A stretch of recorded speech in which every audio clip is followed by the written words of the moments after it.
Good evening, everybody.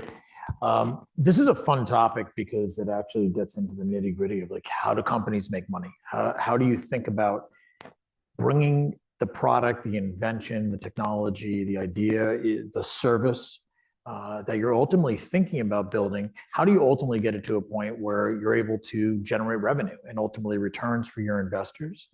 Whether that be your venture investors or strategic partners, or maybe you've angel funded your company, and you really have yourself and a couple of friends that really want to make something special, have an impact.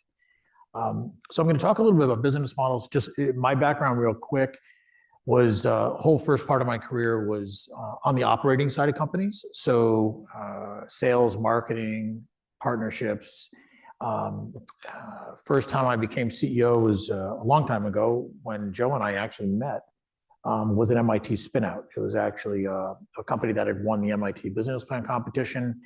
And a couple of years later, after I exited a technology company, I got a call by the investors, and they were looking for somebody to run this company. They had a whole bunch of incredibly smart engineers and physicists and others. And they needed somebody that had operations experience, how to build the business model. This was back in the days of the Human Genome Project, for those of you that are in the life science area. In fact, just show of hands, sort of life science people here, healthcare, biotech. Okay, tech, hard tech, deep tech, robotics. Excellent. What other areas are you guys in? Software, yep. So SaaS platforms, big data, analytics. What else? Oh, fantastic. Any specific realm? Geothermal. Excellent. Good. So essentially, when I got involved with this company, it was basically a company doing software called bioinformatics. They were building software that would allow scientists and researchers working on the Human Genome Project to communicate with all of the instruments in their lab, which nowadays we just simply take for granted. You know, you plug in just like your printer in your office. You plug it into the wall, it shows up on your iPhone, and it shows up on your computer, and everything is simple.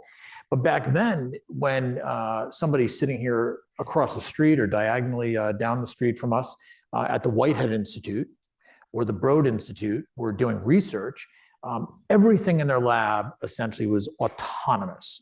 So you got a new pin tool robot or microarrayer, and it showed up with its own computer and a tower of a sort of a computer stack, and a screen and a keyboard and a mouse, and it ran its own software. And then you would go down to the refrigerator. That was a barcode scanning refrigerator with all your samples, and that refrigerator had its own computer. And then the scanner, the robot, everything was running autonomously. So engineers were essentially put in a position, and scientists where they had to build Excel spreadsheets to track all of this data. So, you know, import, export, just constant chaos. And that became more and more difficult, as you can imagine, as the machines, the instruments, as we call them, the robotics and the scanners started taking so much more data. It was easy when you had a small microtiter plate and you had a little pin tool robot putting a little DNA sample into a well, and then it would show up once you imaged it. But that's really hard to do when you're doing tens of thousands or millions of data points at once. So our software essentially figured out how to communicate with all the instruments, writing APIs, things that we all take for granted now, and then helping downstream. So step one was really capture of the information. Then step two was visualize the information. So we caught all this information off of all these instruments in the lab.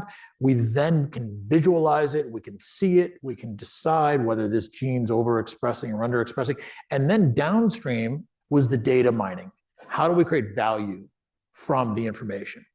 And what's funny is I had no background at all in biotech pharma, zero. Like I didn't know how to spell bioinformatics. I think I might have went on Yahoo back then and figured out what the hell it meant. But truthfully, it really didn't matter. At the end of the day, we were building software for scientists.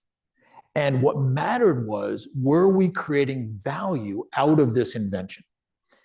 So what you think about now, whether it be that you are working in the energy industry, whether you are building drones that are capturing information, whether you're building satellites that are actually looking at, let's say, methane emissions, at the end of the day, the value very often comes from the data.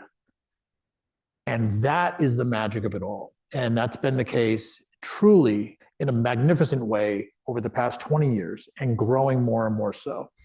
So what's fascinating is when I first had the privilege of doing this class, this exact lecture, back in the old days with Joe and Joost Bonson and that whole team, it was funny, we were looking at business models that were so arcane. It was basically, are you going to sell online? Are you going to sell retail? That was it. And then you had a couple of nuances. You had computer companies that, like Michael Dell, competing against a company called Gateway. And their novel business model was that they would customize the computer for you based on your specific specifications versus everybody else that basically you walked into your local equivalent of a Best Buy and you bought the computer they had there based on how much memory you needed, but there was no customization. So customization became a differentiating factor. And these were very, very small incremental changes that took place until we suddenly saw ubiquitous Wi-Fi, ubiquitous internet connectivity, where we saw now business models that could never have existed just months or years before suddenly came into play. So what I'm going to do today is share with you and sort of where business models evolve from and how important they are to the decisions you guys make, whether you be the founder, entrepreneur, you be the fifth hire in the company, or you're going to work for a big organization and you happen to have the luxury of launching a new product. At the end of the day, a business model is not only critical to the way the company operates and communicates and brands itself to the world, but it also needs to be flexible enough that it can adjust. So let's talk a little bit about these things. So sort of starting in the very beginning of it, choosing the right business model is crucial for the success of any company. And for those of you that read some of the background material for this course, one of the definitions is that a successful business must be willing to modify its model to adapt quickly in any market. And that's absolutely critical. That will define whether your business is nimble and succeeds long-term, or maybe you got lucky and it was a blip on the screen.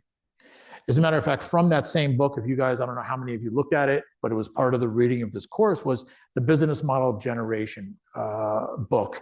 And this model, or this definition, I think is perfect. A business model describes the rationale of how an organization creates, delivers, and captures value. That's it. And the value can be measured in many, many different ways.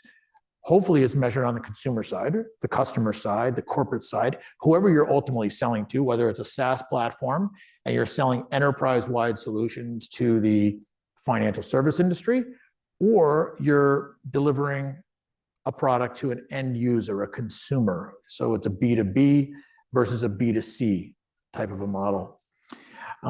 When we think about frameworks, and this is something that when my career started, it was in tech and then sort of in biopharma tech for many, many years. And then a number of years back, I started to move over to the other side of the equation, which was investing in companies. And having been on the operating side, literally out there all the time, raising capital for companies, expanding, hiring, firing, succeeding, failing, taking companies from literally 8 people up to 85 to 250 to 1,000 people, all of that growth typically happens because the organization is well funded and it has flexibility in its business model. When I go back for a moment to share with you the company Molecularware, which was an MIT spinout, that company was building bioinformatics software for scientists. It had one business model. It sold to academics when I arrived as CEO of that company. It was my first CEO gig ever. And of course, they sold to the people they knew, right? These were all super smart people that came out of, the Riken Institute in Japan, the Broad Institute, or at that time, I guess it was the Whitehead Institute. And that was the business model. but you can't really scale very well, nor can you be very, very attractive to the investment community if you have one client, and that client is academics, or that one client is government. So we started to think about other models. Some of them we're going to talk about today. So we not only built software for scientists and sold to the academicians, which is an entirely different sales process, right? You've got different budgetary processes, different conferences you need to attend.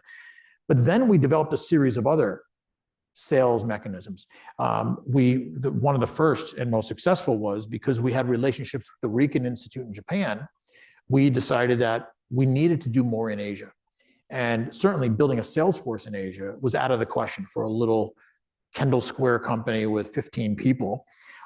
So we started partnering with distributors. So we had this fantastic distribution partnership with a company called CTC, and CTC essentially sold our product for us.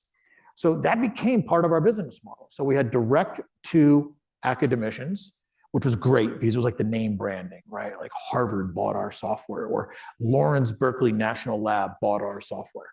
But then all of a sudden, we started landing clients in other parts of the world that we could never touch. We could never, ever have afforded to put together a sales force and management and training to sell in Asia, as an example. So distributors became a second part of our model. And then as we started to build a little bit of a brand for ourselves, we said, well, how else can we sell, right? We wanted to sell more into the US and to Europe. But again, building a big sales force was not in our budget. So we then looked at what's called OEM. Who knows what that means? Anybody? Just yell it out.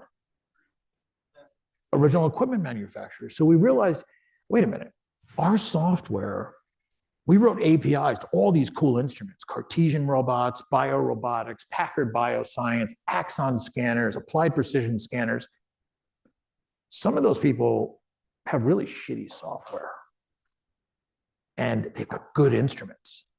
We've got amazing software. We're not interested in building instruments. Why don't we partner with them and bundle our software inside of their instrument? So we wound up landing one of our first deals with Applied Precision in Issaquah, Washington. And they had phenomenal imaging technology, one of the best scanners at the time, but really crappy software. Hard to use, kludgy, was just a pain in the butt. And ultimately, they started selling more product because now their software was seamless, fully integrated into their instrument, and it cost us nothing to sell. Every time they sold an instrument, we got a check in the mail. So we went from direct to distributors to OEM, and then continued. So having that experience as an operating person, to how to build these international or these national organizations, was really based on those experiences. And now my job is I invest in companies. So we have a fund based out of London. We invest throughout Europe and the UK and elsewhere. We're doing a deal in Australia right now. And our focus is about 70% healthcare, and everything else is deep tech software, SaaS platforms, robotics, all B2B. So let's talk a little bit about how we see the world. This is also out of the book that was part of this class, which I thought was fantastic. This is essentially 9 of the key ingredients, what they call the canvas in that book. The business model generation book was about how do you think about a business model? And all of these slides will be available, of course, so you don't have to kill yourself to take notes, but I will say this. When you think about each of these slices of the pie, of course, in reality, they're not all the same size. They're going to change in size based on where your company is from the standpoint of its product development, its financing, et cetera. But each of these components are so critical. And very often they blend together. So you might have key resources or key activities that are being overseen by one of the managers in the company, whereas the entire marketing department is in charge of the value proposition and trying to segment the customers. But at the end of the day, each one of these things need to move harmoniously. And if you think about the most successful companies, and we're going to use a couple of examples here today, they have somehow figured out how to take these 9 little pieces of the pie and have them move in a beautiful way together. And that includes everything from value proposition to the customer segments, and then ultimately the cost structure. Because if you haven't modified and designed your cost structure, ultimately you're going to start to lose money, which means you're not going to be able to properly support the client, which means you'll have no repeat business. So each of these things are amazing. It's for those in here that play instruments, it is exactly that concept of an orchestra or a jazz band. It needs to flow together. And if you get everything moving at the same time and they're all moving with some great flow, you create beautiful music. If your oboe is way off or your violinist is one beat behind, things are just a little bit off. And that creates this ripple effect, these second and third order consequences that ultimately impact the entire pie. The best companies have figured this out. So taking a look a little bit around sort of how we think about business models, this is nothing new to anybody here, right? This is, we're all consumers. So all of us have dealt with gazillion different business models, whether we even realize it or not. Of course, subscription business models seem to rule the day. Subscription business models did not exist 15 years ago. There was nothing to subscribe to, right? If I wanted to go watch a movie for the weekend and I wanted to do it at home, I got in my car and I drove to this place called Blockbuster, and I walked up and down the aisles. It's about the size of a medium-sized CVS. And I went to the adventure section or the romance section or the comedy section. And then I went up to the counter and I had my 3 VCR tapes or DVDs that I wanted to see that weekend or that period of time. And I brought them home. There was no subscription. I never needed to come back to that store again. All of a sudden, subscription models started to make sense. When you have a new economy, you have a new world where people think less about owning and more about experience. Right? Think about how companies like Zipcar and others, and there's a gazillion different models of equivalent Zipcars throughout Europe, because people say, why do I need to have a car? Like in the old days, and I'm talking old days like 10 years, 15 years ago, if you needed to rent a car, it was a nightmare, right? You're sitting in Cambridge, the closest car rental place might be at Logan Airport. You had to get there, then you had to go to the rental center. Zipcar comes along and boom, they had a model where I can actually find a car with my phone 3 blocks from my house, and I can return it to a similar location. So subscription really changed the world, but there's obviously other models here we're very familiar with. We'll talk about different ones at different times. Obviously the freemium model, all of us are familiar. Certainly the App Store has completely dominated our lives, whether you use an Android or you use an iPhone, everything's free for 3 days, and then we're going to charge you, or everything's free for 7 days, and then you're going to get hit with $14.99 a month in perpetuity, and we're going to make it super hard for you to quit. So the freemium model really came into place, and this was mind-boggling in the investment community not that long ago. You're going to give away your product, and somehow you're going to become a successful company. So that's another way to think about, how do I get to the market? Which one of these or 2 of these or 3 of these am I going to choose? The marketplace certainly has taken over. Think about the marketplace as the Etsy's of the world, the eBays of the world, where I can actually myself create a marketplace. I can sell cool t-shirts, or I can wind up cleaning out my garage and selling a whole bunch of neat things that are in there because I'm part of this marketplace. The advertising world has completely changed. It used to be dominated by big advertising companies, quite truthfully. I mean, there were these massive New York firms that worked with big companies, and those big companies had huge advertising budgets, and it was very linear.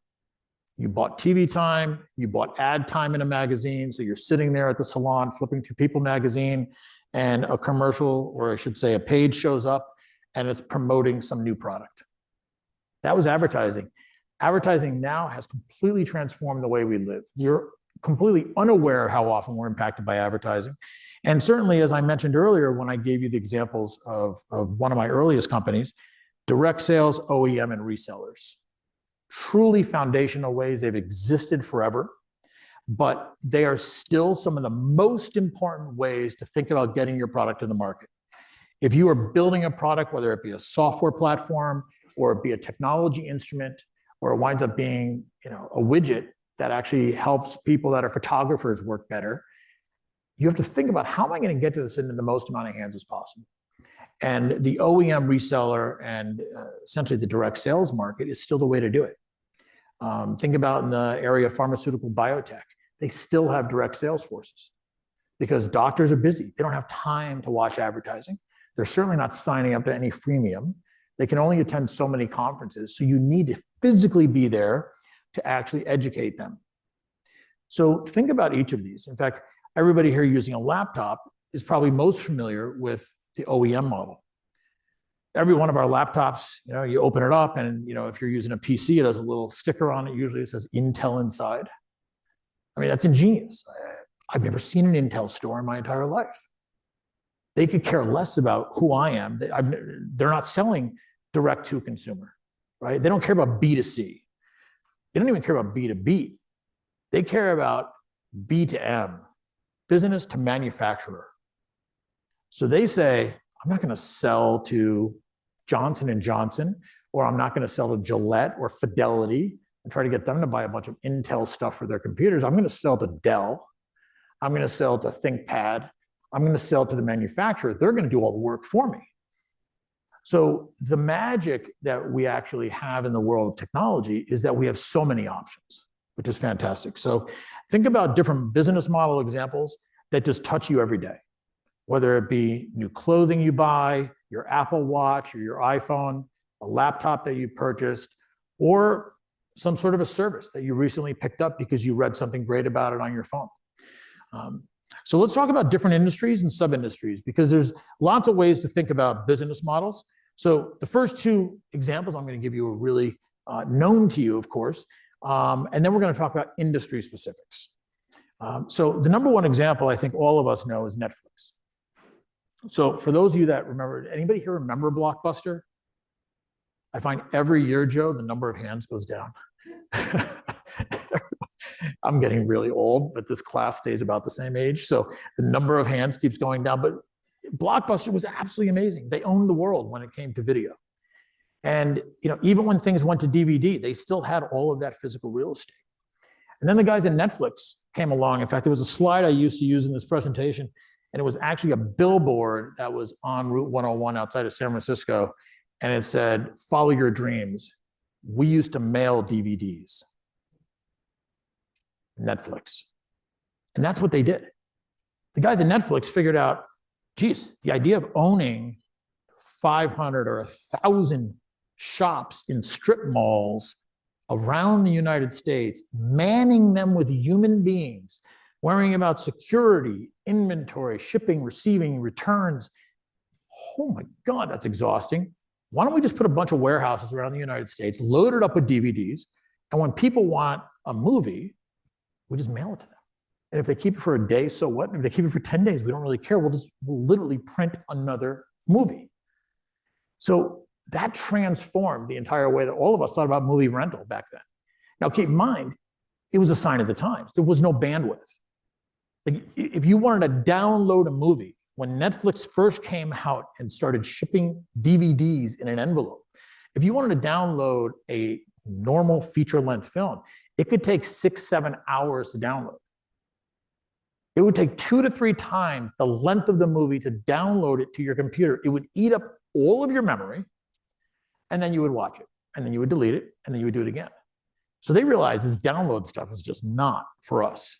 We're going to send people DVDs on demand. Everybody in the world ran out and bought a DVD player. So for companies building DVD players, it was awesome. Right? They were like, oh my God, this is heaven. Netflix literally built the DVD industry. So that was their business model. Convenience, no late fees. 2 days after you order it on a Tuesday, bang, it's at your house on Wednesday or Thursday. You watched it over the weekend. Maybe you shared it with some friends and then you sent it back in an envelope. It was amazing. And they then created a little bit of a subscription service where if you paid a certain amount per month, you were able to, at any one time, have 3 DVDs. Or if you paid a tiny bit more per month, you were able to have 5 or 6 or 7 DVDs, which is great if you have a family that's got a bunch of kids who are watching one thing, you have parents that might be watching something else. So they were essentially doing direct-to-consumer mailing, and they created subscriptions. And then the world changed. Netflix, like Blockbuster, could have easily gone bust. There's no more Blockbusters. But Netflix could have easily gone bust. But they figured out that if we incorporate technology, we can begin to stream movies. They didn't abandon their old business model. They slowly moved into the streaming service. And people were like, this is fantastic. But it's the same company, right? Before they used to send me a DVD. Now I hit a button and now it streams to me. Sometimes you have a little buffering issue, but it's okay, right? And this is quite a few years ago. Who would have thought Netflix, which was a company that shipped DVDs and offered streaming with lots of buffering and slow points, would become what it is today? Think about the business model that Netflix has today. What does Netflix do when you think about them as a company, forgetting about their original business for a minute? How do they make money? Who are they competing with now? They were competing with just Blockbuster. That was it. Tell me what you know about Netflix, besides the fact that you can go onto your Netflix app on your smart TV or on your iPhone or iPad and watch a movie or download it for your plane ride. Besides that, what do? They produce movies. Can you imagine the CEO of Netflix back in the days when he was shipping DVDs to people's homes, telling his investors, someday I really want to compete against Hollywood. I think, Paramount, MGM, I think I want to compete against them. They would have thought, dude, you're completely out of your mind. You ship DVDs. This is basically a mail order company. They have now become one of the most powerful producers of content in the world. They're winning awards left and right and crushing all of the old-fashioned movie production companies and TV production companies. What else do they do? What is something new? Go ahead. As of, I believe, February 1st, raise every subscription price by $1 or $2, depending on the level. All 315 million of them. And even beyond that, they then introduced the password protection non-sharing policy. All of the investment community was like, oh my God, they're going to get crushed. People are going to run. They increased the number of subscriptions. The day they announced no more password sharing, their increase in subscriptions over the following week was something like 18 million new subscribers. Because now I can't give my password out to my friend and my kid who gives it to his girlfriend. And now all of a sudden they are like, oh shit, I'll just open my own account. So these incremental increases in subscription, right? Which is really hard to do. But once it is literally part of your life, you're not going to give that up. And then on top of that, without even increasing prices, they increase revenue and number of subscribers exponentially just by saying, this password sharing thing has to be very limited. So that is something else that they have done, right? Which I guess you could say it's not necessarily a new business model as much as it is tweaking and fine-tuning an existing business model to become more profitable without punishing the customer very much, right? They didn't double their prices. They essentially said, normal cost of business increase, but you can't share your password. And most people knew I shouldn't be sharing my password anyways, right? So they didn't lose anybody. They gained something like 18 million. Think about this. They have just hit 300 million subscribers. This week, it was just announced. I think it doubled. Their subscription went Yep. up again. So you've got a company that now has, we're talking about the population of the United States. I don't know, what are we at as a country? 400?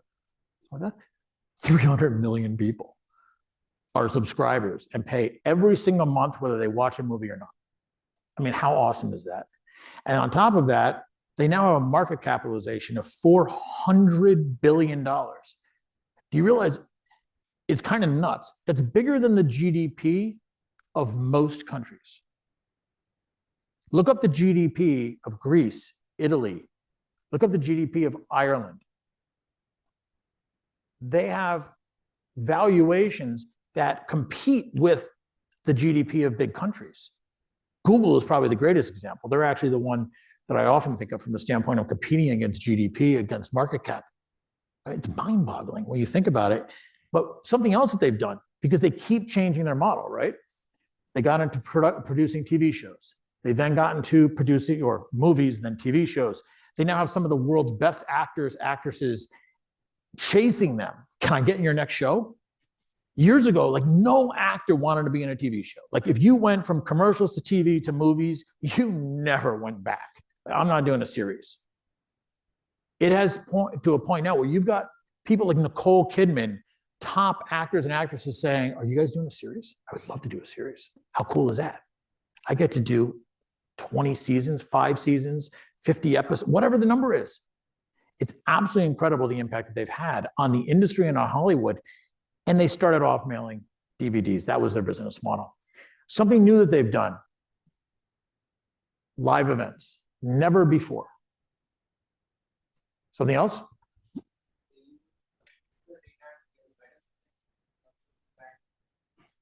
That's a really excellent point. It goes back to what we talked about earlier, right? It's great that you have software that does A, B, and C, makes life easier. It's cool that I can actually search the hell out of this massive library of movie options, but it's actually using technology, deep learning, data mining, AI now to help me find things that are more relevant based on my own feedback, whether I gave it a thumbs up or a thumbs down after I watched the movie. They know if you started watching a movie and then you killed it and you never went back to it. I mean, there's so much data. So what you have there is more personalization, which, to use an old term, is stickiness, right? It's like, of course I'm going to keep using this because they've made my life easier. And now they're doing live events. Think about what you're seeing now. They have done fights. They have done a number of other type of live events. That starts to really be interesting. I mean, could we be watching the Super Bowl on Netflix in 5 years? Just watch the NFL Christmas game. Yeah. Yep. Absolutely. The Tyson fight. Think about that. So they are essentially modifying, changing their business model. They're a great example. Next one, of course, is Google. This is easy. I mean, you've got a company here, and I think this is really the one that I should refer to when I talk about market cap versus GDP. Not so much Netflix, but 2.4 trillion market cap. That's wackadoodle. It doesn't even make sense. And what did they start off doing? Search. That was it. They were going to build a better search algorithm because there were a whole bunch of really smart people out of Stanford and elsewhere that said, search sucks. Like, this just doesn't make sense. And humans aren't going to learn Boolean logic and, put quotes here, a plus sign, plus this asterisk. We need to come up with better ways of searching. So they brought technology in and increased the value of search. And that's all they were, was another search company. And for those of us that remember those days, there was Lycos, Yahoo. Gosh, I can't remember all the names. Amazing. I mean, I think Lycos was a Boston company, right? Unbelievable. And I remember at the time thinking, oh, do we need to search another search engine? I mean, this doesn't even make sense. They crushed the search space. And they could have stopped there and still been relevant. But then they moved into other parts of the world. What are some of the other things that they have done from a standpoint of transformative business model changes that makes Google relevant? How else do all of us use Google, or most of us? Google Docs, Google Drive, right? I don't have to think about documents. Basically, I can go on a Google Drive, boom, use their Excel spreadsheet, save it, live action. My team, most of which is based in Europe, can all work on the same Excel spreadsheet at the same time, and it's instantly changing. We don't have to keep version 1.1, version 2.25. Then I send it off to this person who makes some other version. And then we're missing the changes done by somebody over the weekend.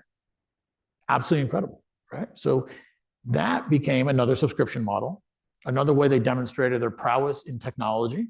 What else does Google do? Google Voice or Google Maps, both of which I use 12,000 times a day. Exactly. So think about Google Maps, right? Cool, free, right? The data analytics behind Google Maps is where all the value is. They know more about the Earth than most anyone. They know the topography. They know which ships are moving in the ocean. They know more about us than anyone in the world, whether it be the fact that we searched something and they now know that about us. Google has an entire group devoted to health, global health, that integrates with global health organizations like the NIH. If there is an increase in the number of searches, let's say in the Pacific Northwest, around particular symptoms, runny nose, head, fever, puking, you name it. Let's say little kid symptoms. Once Google starts to see that trend, then in the Pacific Northwest, let's say Seattle, blah, blah, blah, blah, blah, they're starting to see this. That becomes a biomarker. That becomes a data point. And they track that. And then they can share it with health organizations because they know that the flu this year hit that part of the region really hard. And what does that mean? Well, it has this ripple effect of power where it's like, that's cool to know, but what if we also let clinicians know, especially pediatricians? What if we're able to then communicate, sell our data to groups like PPD or some of the big pharmaceutical biotech companies like Johnson & Johnson that make over-the-counter medicine for kids suffering from the flu or vomiting or whatever it is, right? Think about that. It is an entire shift in how data collected from a company that did nothing but search now actually transforms the way health is actually treated. And when you start to see severe illnesses, you start to see things that are scary, that information is then communicated to the NIH.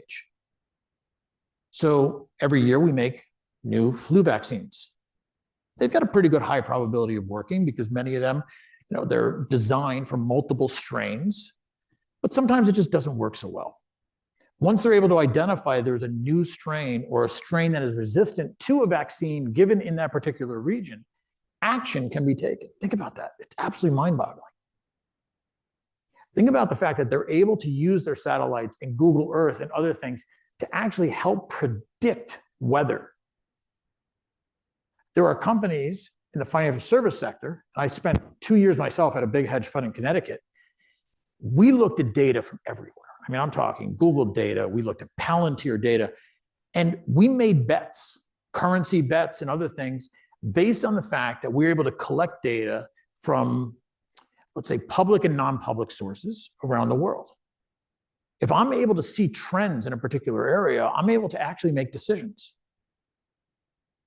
How do we predict, or how do we know how many cars are going to be sold in Q2 of this year?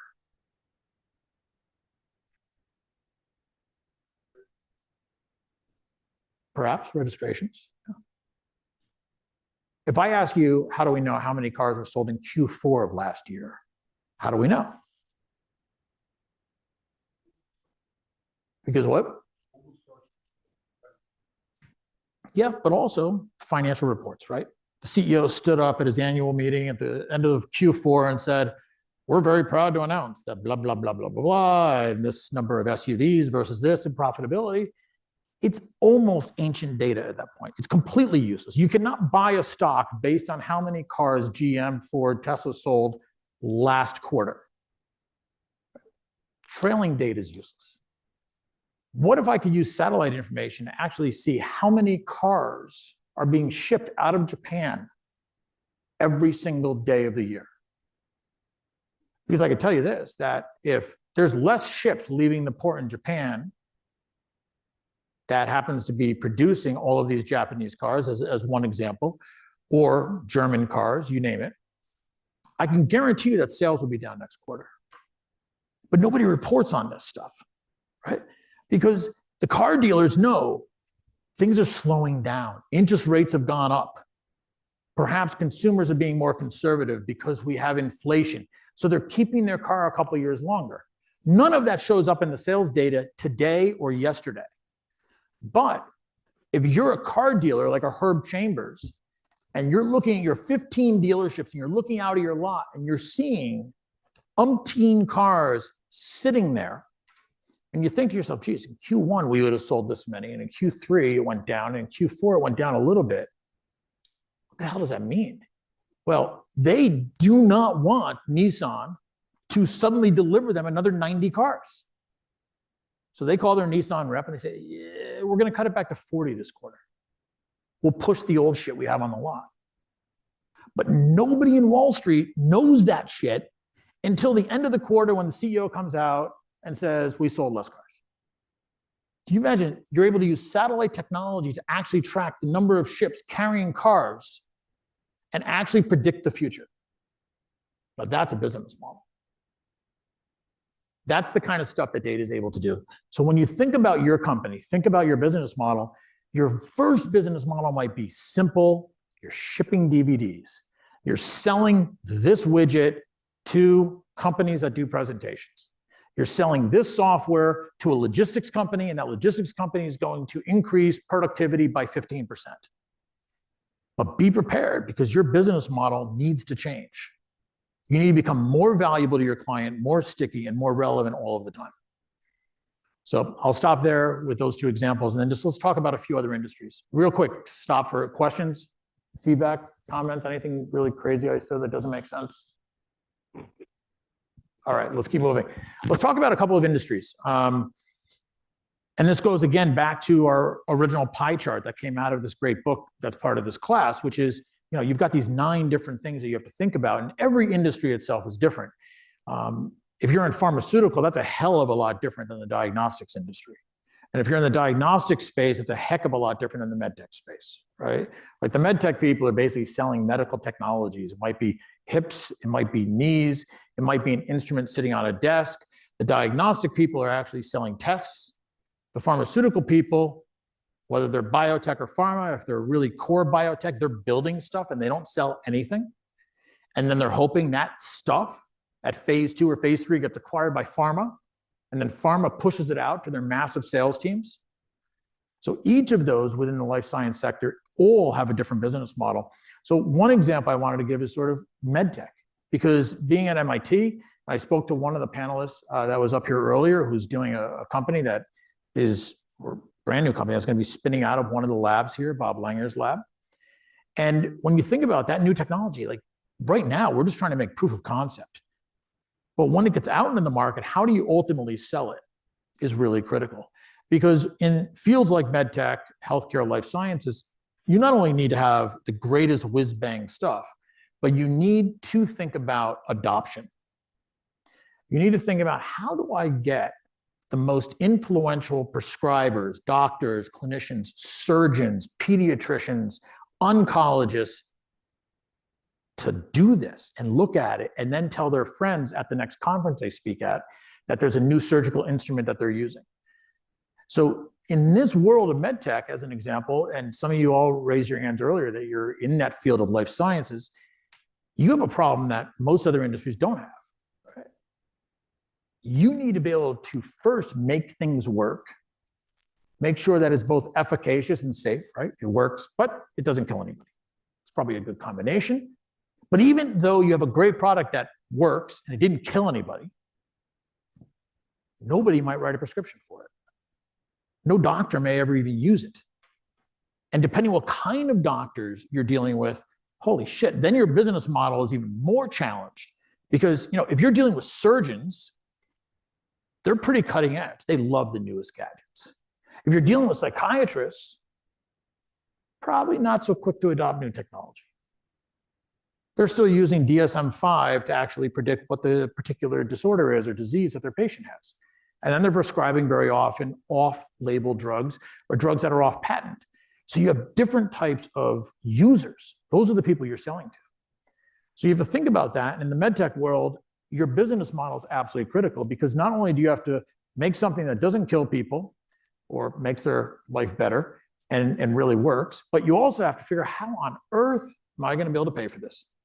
Are they going to be able to pay for it, right? Is this going to be a direct to consumer?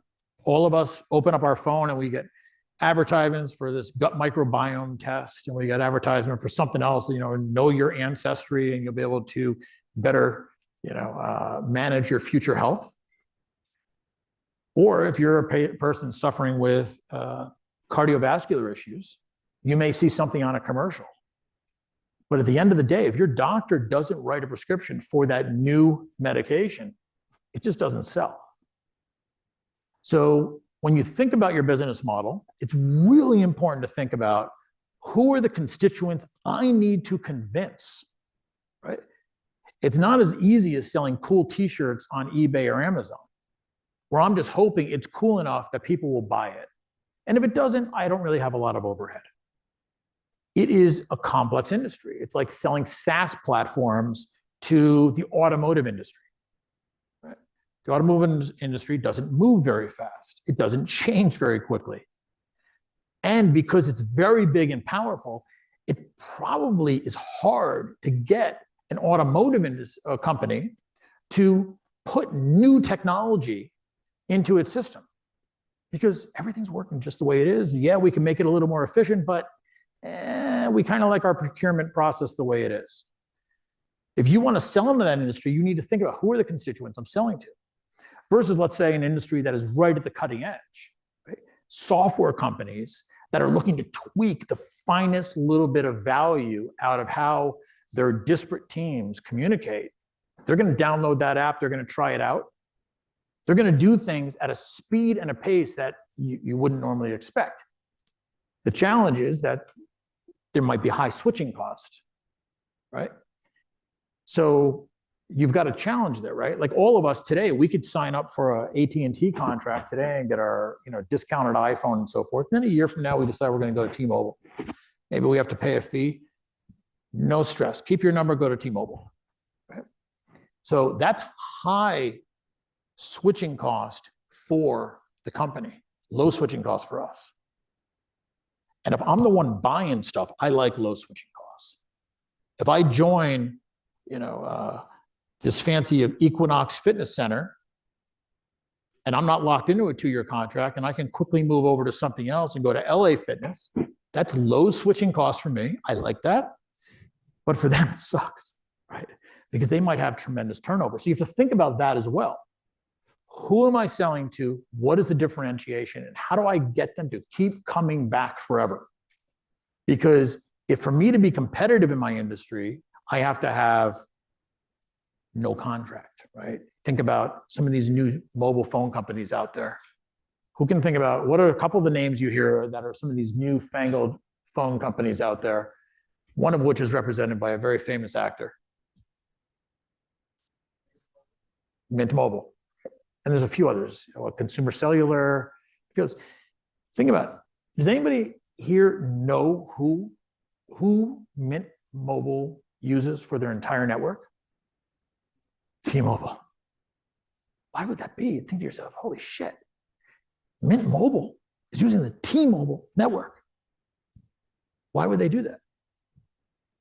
Because T-Mobile realized that there's a different level of consumer that might want the flexibility of bring your device, no contracts, short-term contracts, super cheap on a monthly basis, but you're not going to be able to download as quickly as you want. There's going to be some restrictions around bandwidth, but your roommate, who's a T-Mobile customer, is probably paying $70 more a month, and they have ubiquitous connectivity. That's a business model. Think about that. T-Mobile has a business model. AT&T has a business model. They're almost identical. Verizon has a business model. In the UK, my phone is a Virgin mobile carrier. That's their business model.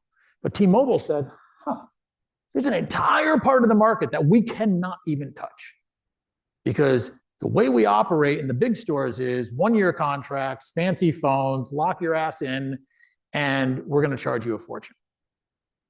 And they got smart. So what you think about is, even companies that have a great business model that's succeeding, in order for them to capture an entirely new part of the market, they might have to reinvent themselves. Or they create a new brand that they own. What's another example? Think about this in other industries, not tech, maybe tech, of brands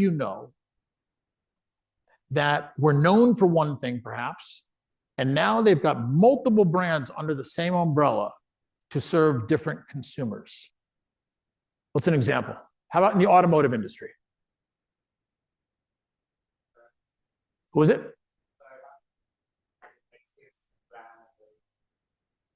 And Toyota, right? So Lexus and Toyota, right? Right. So think about that. Toyota dominated forever, but it was considered like the car you bought, middle of the road, safe, reliable. They knew they were never going to get the up and coming, kick-ass researcher who was making $50,000 a year and is now making $450 a year at Novartis. That dude, that woman, were not buying a Toyota. They were buying the Mercedes, or they were buying something else, the Cadillac, whatever it was at the time. Toyota realized we have an entire part of the market that we cannot even reach, and they created Lexus. Nissan. What did Nissan create? Infiniti. Same thing. What did Volkswagen create? Acura. Audi was an independent brand. They may own it now. Who the hell knows? They created Acura. What is it? What? Oh, yes, you're right. Absolutely. Was it Audi? I thought Volkswagen created a different brand. Oh, that's right. They did. And that's just different, right? That's a consolidation in the industry. But when you think about some of these brands, think about brands that we all wear every day, right? Think about Ralph Lauren as a brand. What's under the umbrella of Ralph Lauren? What's at the high level and lowest level of Ralph Lauren? Does anybody know? Have you heard of the brand called Lauren? Google it. Lauren is like their bespoke, tailored $900 for a jacket. Lauren. The next level down is Polo by Ralph Lauren. Do you know there's actually a level above Lauren? It's called the Purple Label.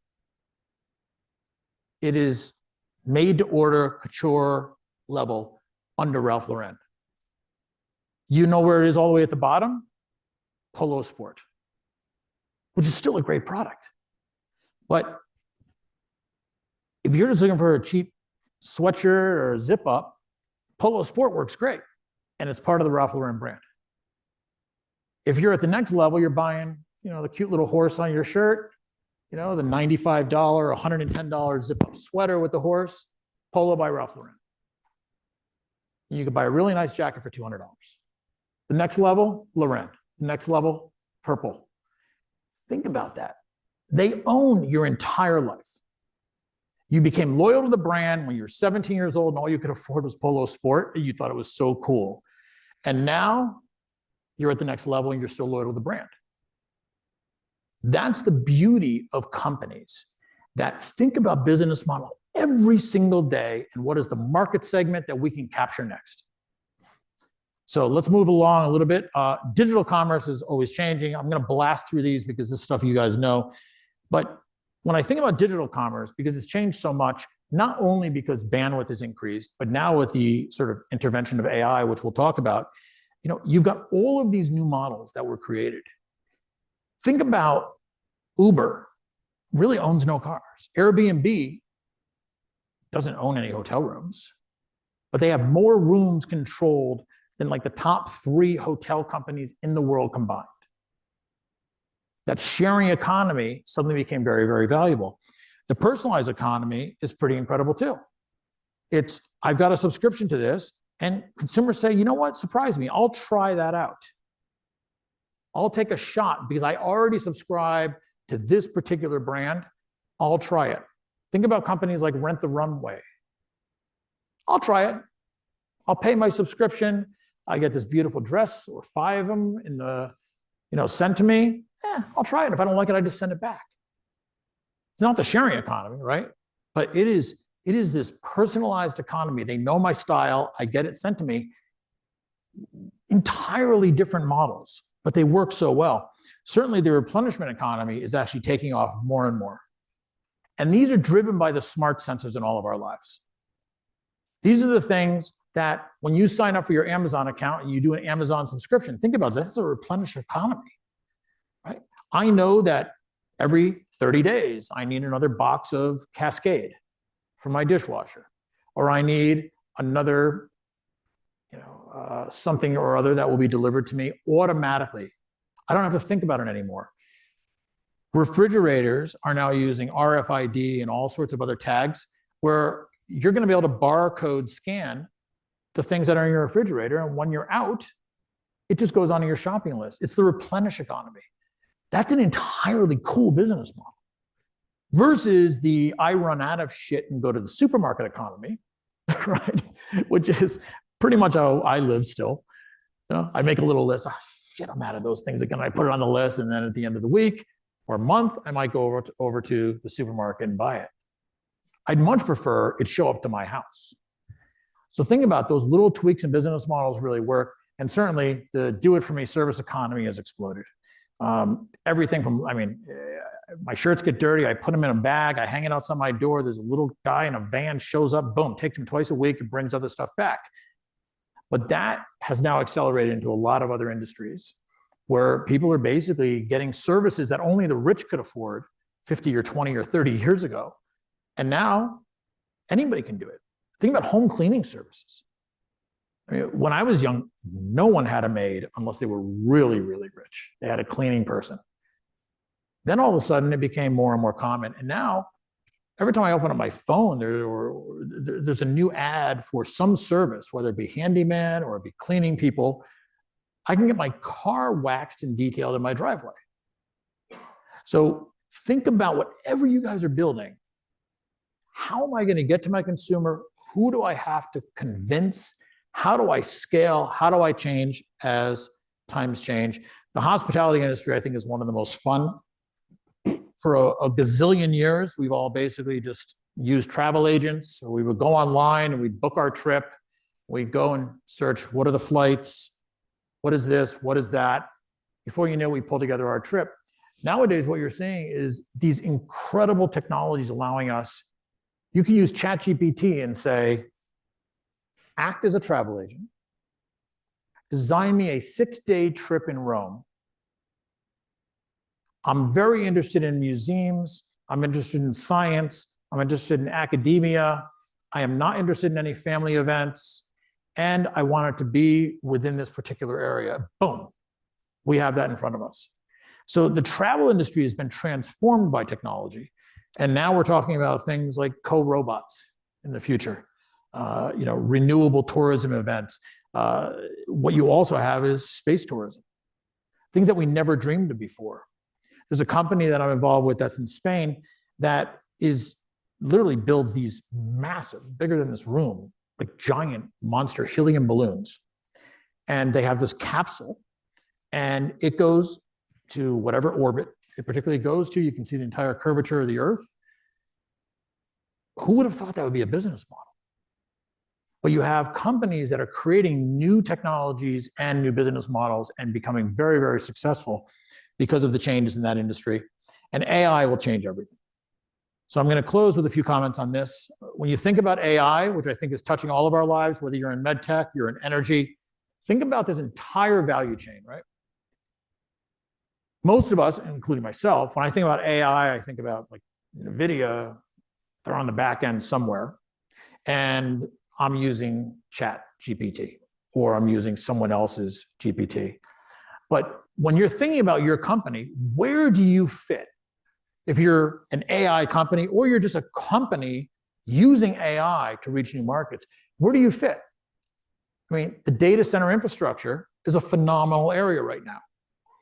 And it's not just big data centers. There's a company in Europe that we due diligence the hell out of. We ultimately passed on it, but they're building massive data centers in Norway. The weather there happens to be pretty cold and dark most of the year.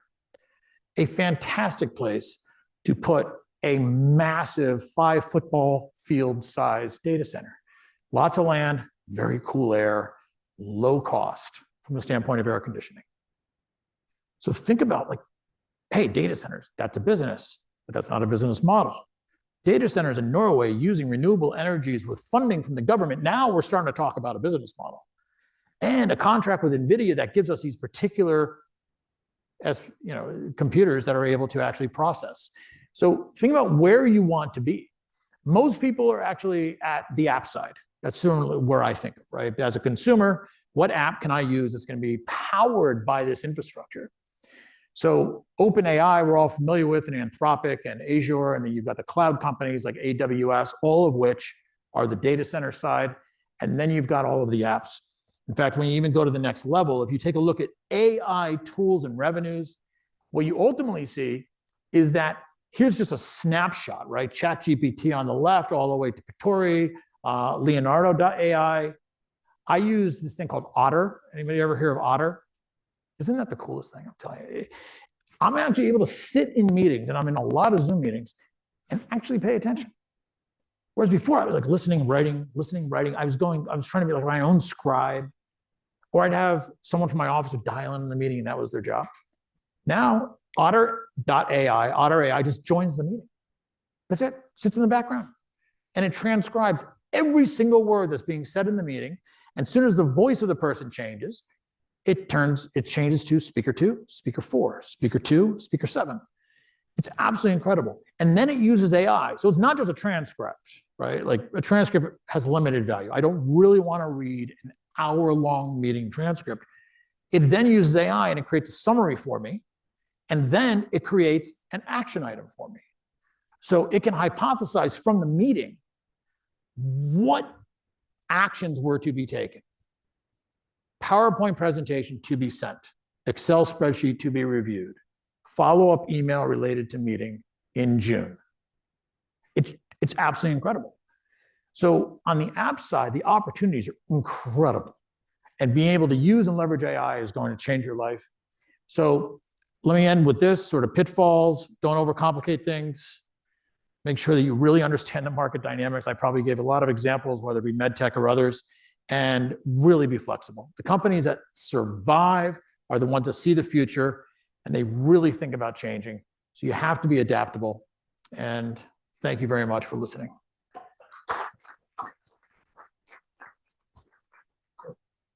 I don't know if we're out of time or. Okay, sure. Go ahead. It's easy to look at Google kind of like now from Yep. where the company is now and where they all started. But surely they didn't know where the company would be moving and all the challenges they would face. When we are thinking about ideas of our businesses, how do we look into the future with ideas we have today and where we're starting today? So I think that there's two scenarios, right? And I think a lot of it depends on the entrepreneur themselves, right? And the market that they're in. If you cannot be successful in the business that you're currently running, thinking about the future business is only valuable if you have the ability to pivot and the financing to pivot, right? When Jeff Bezos started Amazon, it was a one-hit pony, right? It was basically, hey, books. Everybody likes books. Why don't we ship books? Why was books such a smart idea? There's no returns on books. They always fit. They'd never spoil. So I'm not selling something that expires. I'm not selling something that somebody says, oh, it's too big on me. So books was easy. And you also had distribution channels already set up in the United States where Random House and Hill Holiday and others could fulfill very quickly for the shipping. But he already thought about the data side. I don't know if he was visionary enough to think like someday we're going to sell everything from chainsaws to pop-up tents to books to flashlights to computers. I mean, I think if he tried to sell that to his investors, they would have laughed him out of the room. But he was able to say, this is our model and this is why it makes sense. And he proved that it worked. It's like, well, why don't we take let's move into a slightly different area. And based on that success, it became Amazon. So there's no easy answer, but the general rule of thumb is if you have the financing and the resources to pursue multiple revenue streams, do it. If you don't, you better get really good at what you're doing. Because if you're not good at that, you're gonna have a hard time in convincing people that you could do these three other things. So it's a balance, and it also depends on the industry sector that you're in, right? I mean, if you're in healthcare, biotech, there's no pivoting, right? You have an entire team focused on chemistry and biology around these particular molecules or proteins. You can't just suddenly say, you know what, I think we're going to become like a 23andMe competitor. It just doesn't work that way. So depending on your industry, but I will say that I think the best entrepreneurs, they're the ones thinking out of the box. They're going to the conferences. They're talking to the thought leaders. They're going to conferences not even related to their industry. Who knows the MIT company called Brontes? So Brontes is a great story. So Brontes was a company, and this is a long time ago. I was one of the judges that year for the business plan competition. And Brontes built this cool imaging technology, and they had all these fantasies that they were going to build it to be able to do everything from facial recognition and all this really cool stuff. Very sexy, right? They had ideas around getting into the retail space and being able to, identify certain things around consumer behavior. Phenomenal technology, raised a little bit of money, got things off the ground, and then realized this area has a lot of issues. Right? We're talking privacy issues. We're talking about technology issues. Back then, it was even the speed at which it could actually, it could design and actually capture the image of the face and look at all the different points of data. And Eric Paley, I think it was, right? Eric Paley was like, the story goes, he was like down in Florida visiting like his wife's brother who's a dentist. They had nothing to do one day. And he said, listen, I've got to go over to this dental conference. You're welcome to join me. So he's wandering around the dental conference and realized, holy shit, nothing in this industry has changed since I was a kid. And as he started talking to people, one of the things that they realized that had not changed was back in those days, and this is probably the 2000s, early 2000s, if you wanted to get dentures or you wanted to get tooth whitening trays, that kind of stuff, you had to bite into this like sloppy, gooey crap and, it tasted terrible. You had to do it at the doctor's office. They would make a mold and the mold would then become the plastic thing for your trays. He's like, holy shit, our technology can do this. So they went from like this super cool, sexy company that was going to do like facial image recognition and all this stuff into like, we're going to make the dental industry enter the new century. And we're going to be able to put this little thing in someone's mouth and image three-dimensionally the entire mouth and the teeth and everything. They crushed it and they sold that company for a ton of money to 3M. So flexibility is absolutely key. And the best CEOs, the best entrepreneurs, they look at everywhere for ideas. The chance of him ever becoming a successful entrepreneur, if he only focused on just the industry that he thought his company would succeed in, it may never have succeeded. But he's like, I don't know anything about that industry. Let me check it out. I'll learn something. So that attitude makes a big, big difference. A couple other questions we have time for. Any others? Yep. So it seems like the refresh rate for innovation in the world is rapidly accelerating with things like AI tools that are starting to proliferate. How do you, as an entrepreneur, capture onto an idea and then expect that you'll have enough time to execute where you can actually make that vision into reality in an ever-changing world? Boy, it's a big question, right? Because the speed of change is incredibly important, but it's not as fast as you think. All right. So everybody thinks like this AI thing is just freaking came out of nowhere and like, holy shit. It's like, no, not really. Like they've been doing this stuff for a long time, right? Facial recognition. Back then when Eric was building Brontes, I mean, nobody had facial recognition except probably the government.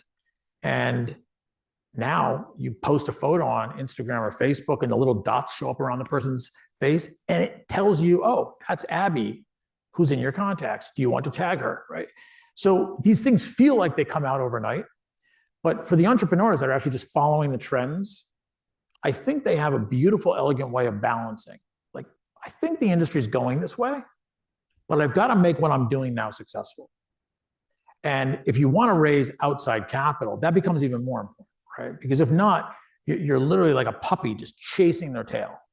You need to focus. This is what I'm doing today. I've got to follow this through because that's what I committed to my investors, my board, my team. These people joined me because we said we're going to build the next whatever it is. So I think that there's this incredible harmony and balance, but no technologies actually change the world overnight. None, right? It feels like that sometimes as a consumer, and then you wind up reading the stories behind it. You're like, shit, that's been in development for 15 years, right? I mean, Amazon didn't become Amazon that we know now today.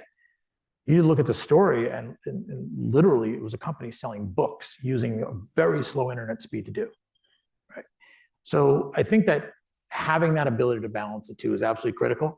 But from a now an investor perspective, there's nothing better when we have meetings with our entrepreneurs all the time, and sometimes they're informal, like pick up the phone on a Sunday, hey, I got to run this by you, or they're board meetings.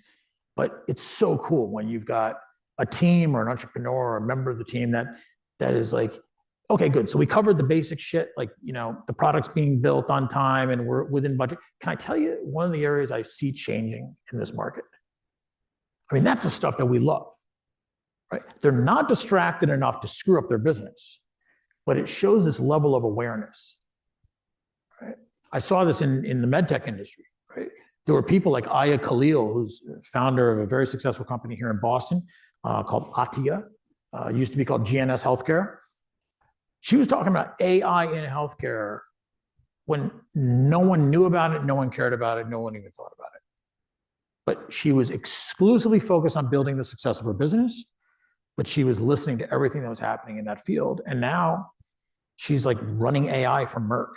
She cashed out of that company, is now running, they built the position for her. And she's now one of the key opinion leaders in that area. So it was her ability to focus day to day on running her business, making it successful, while also looking at the stars and moons and seeing how they align, what are the trends. But don't use investor money to experiment without bringing the investors in. That's one big piece of advice. Maybe one other question if there's any. Great. Hi, so most companies, be it Amazon or Netflix, started with a simple problem or need, which they solved. So for example, Amazon started shipping books or Netflix with DVDs, but these are ideas which are easily copyable by other companies or areas as well. How does one with a simple idea that does solve a problem approach this as an entrepreneur? Because there's definitely the fear factor involved and the idea that they would need to pivot as well at a later stage. How would they approach this then? It's a great point, because every company we know that's successful had competitors. I mean, Facebook, there was MySpace and there was a whole gazillion of these other sort of like make a friend online kind of things. Amazon certainly had other competitors. Barnes and Noble and others were already talking about shipping books. And if you were just a conservative, pragmatic person, you would say, you're not even a freaking bookstore. Like, what are you doing entering this business? Why doesn't Barnes and Noble, or there was a few other big ones at that time. What was it? Yep. So you had a number of these big, that owned hundreds of huge stores that had cafes and books. Like, why don't they do it? They're better at doing it than you. And I think this comes down to like reading a lot about what great entrepreneurs do and think and how they operate. Number one, they figure out what's differentiated about them. Why are they smarter, better, faster, cheaper than other people that are either already doing it or that could move into that area, right? That's a big fear, we're moving into this area. It's a competitive threat to Amazon's whatever. Maybe we won't be able to compete. You've got to be able to realize that you need to have a differentiation. And whatever that differentiation, it could be cost. You found a way of doing it better, cheaper, faster. It could be the technology, like Google, right? Like everybody looked at them like, dude, there's Yahoo, Lycos, and all of these. We don't need another search engine. They're like, yeah, you're right. We're not just a search engine, right? We've used a new way. So that differentiation is really critical. And in addition to that, it's being able to have investors that believe in that story. You can't get too scared, too paranoid about the competition. You need to know who they are. You need to know how they're operating. You need to constantly be gathering information from the marketplace. But the most successful entrepreneurs know that they're not the first to come up with this idea. And they're not scared of the fact that there's competitors, and they're going to build a team and they're going to put investors at the table that are actually willing to take that risk. I mean, it really comes down to business fundamentals in the startup world. To be able to take a company from seed all the way through Series B, C, equity, financings in the future, debt, IPOs, acquisitions, like you are being pounded on by competitors and other movements in the market.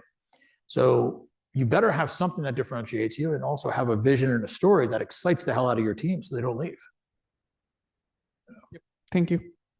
Oh, one other question. Yeah, go ahead. Great session. Thank you. We talk a lot about products, like whether it's Amazon or Netflix. What about the services industry? What, especially for a startup in the services world, what would be a good starting point in terms of a business model? Yeah, I mean, the service industry is interesting.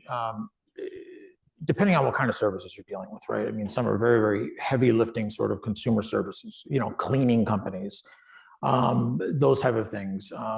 But those become big businesses. I mean, at some level, I mean, whoever the company is that has a contract to clean MIT, I mean, that's a very successful company. It's probably 10 different companies, right? That's service. Then you have the other side of it, which is technology consultative services. It depends on what industry sector you're in, but at the end of the day, the service industry has very low barriers to entry initially. So you have to figure out what is your differentiation. Is it cost? Is it speed? Is it the fact that your people are just better at their jobs? It's as simple as that. I mean, quite frankly, some of the most profitable companies are the most boring industries. I mean, a family friend of mine owns a company called Allstate Waste. Okay, we're talking about dumpsters, right? They print money because they have quality of product, quality of essentially service that crushes huge multi-billion-dollar companies that are whatever that big company is, waste management that you see driving around in the big green trucks. They steal contracts from waste management left and right. These people are like, oh my God, the service sucks, and my auto body shop needs more attention, or my 3 restaurants. They're printing money. That's a service business. There's not a lot of technology involved. So I'm a fan of service companies, but the differentiation has to be super clear, and you literally have to wear that like a badge of honor, because reputation's everything. People just won't renew their contract. Think about McKinsey, Bain, BCG, right? Like they have cemented themselves in these Accenture, boom, like they're good at certain industries, they're good at specific things, and they have very loyal clients. If you can afford to hire them, you're probably going to hire them. Whereas they're not going after a huge subset of the market, and then there's a whole series of companies competing with them, right? The challenge with service, I would say, is it's not a great business in most cases for outside funding, right? Because the service business itself is very profitable for the owners if it's run really well, but it doesn't have the multiples of tech, right? So if you were going to say to me like, Richard, I'm going to start this service company doing this, that, and the other thing, should I raise capital? The answer is probably not. Friends, family, strategic partners, awesome idea. But venture capital, private equity, they're trying to look for a 10x in 4 years or 6 years. And you just don't get those multiples in service, because if the people quit, the business is gone. Whereas if I'm building a SaaS platform, the CEO could get hit by a bus tomorrow and the head of BD winds up retiring. That still works. Those customers are still clicking away on their keyboards, and I'm billing them monthly. So think about the right investors for the business model. It's critical. Joe? Good. Well, I actually had one thought, and it's something I think you did early on. Some service models are roll-ups where a number of individual people are doing things. You roll them up, cut overhead, make a brand out of them. That was one of your earlier companies, I think, way back in the day. Yeah, Net Damon's Associates. Yeah. They were doing a company founded by this wonderful woman, Jenny. And this was just literally engineers being leased out to do systems and network integration, right? So they would go into companies and fix all their computer problems and integrate and things like this. Not very sexy, but then wound up being part of this process of actually rolling up the industry. So think about, I'm trying to think of some industries that are rolled up beautifully. I mean, the dental industry we talked about earlier. I mean, if you were going to be a doctor, you're going to start a dental practice. It's not exactly very sexy, nor are you ever going to raise money. But if you have a model where you're going to buy 70 dental offices in New England and put them all under a brand like Gentle Dental, private equity will be handing you money. Right? So think about in those industries that are somewhat service oriented, is there a bigger player? Could we roll up this industry? And you see that a lot in those industries. You see, I think in certainly, the industry for home products and services, that happens so much. Right. Unfortunately, we've lost all of our local hardware stores and other things to either Home Depot or roll-ups, because everybody's now in Ace Hardware, which is a roll-up. Essentially, it's a franchise type thing. Well, great. Thank you very much, Rich. Every year, you do different things on your slides. I try. Which are great. It can Because the change world so quick. changed. Exactly. So let's give him a round of applause. And I'll double your salary this time. Okay. Very generous. Thank you, guys. And feel free to reach out to me. My email's up there, and always love to hear about new business ideas, new models, things of that nature. And thank you for all your good questions and being a great audience. Okay.